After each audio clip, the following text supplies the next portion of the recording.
Compressor blades are key components in a jet's engine. Thousands of them whirl inside the engine, rotating 400 times per second and whipping air into small hurricanes.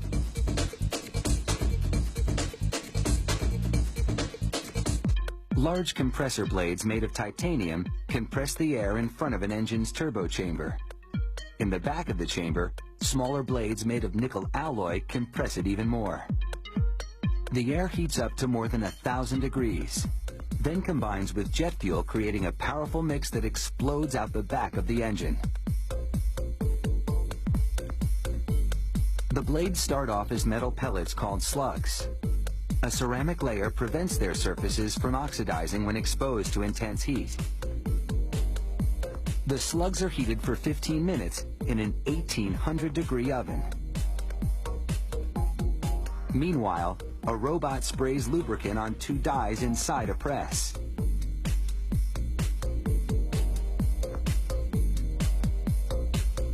The robot retrieves the slugs and loads them in the first die. The press applies over 1,000 tons of pressure to preform the metal. The robot then transfers the slugs to the second die, where they take the initial shape of the blade. The blades are dipped in water to cool.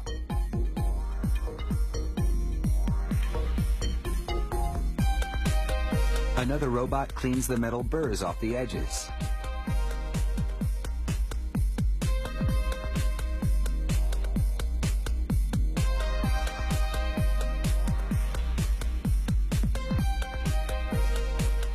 The blade is now an airfoil. Robots will shape the rounded base of the blade, called the dovetail, later. The airfoil has gone from this to this. After a new ceramic layer is applied, the blade is heated again.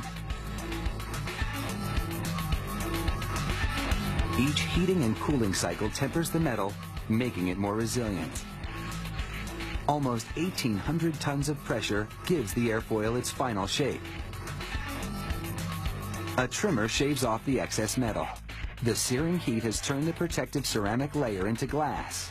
That will come off later.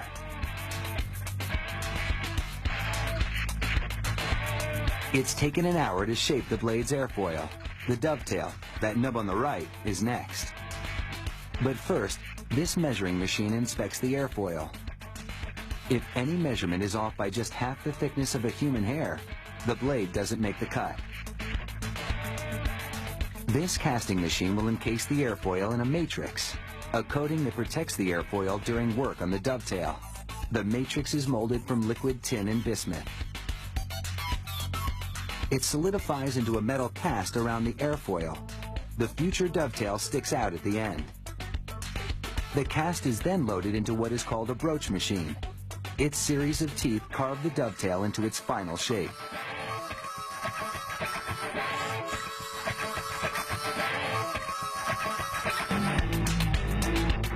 Now the cast can come off.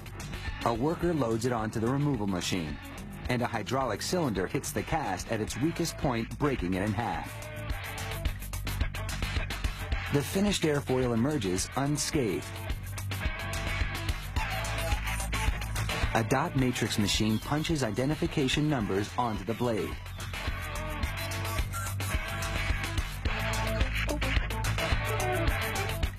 Next, the blades are submerged in a fluid that penetrates any flaws in the metal.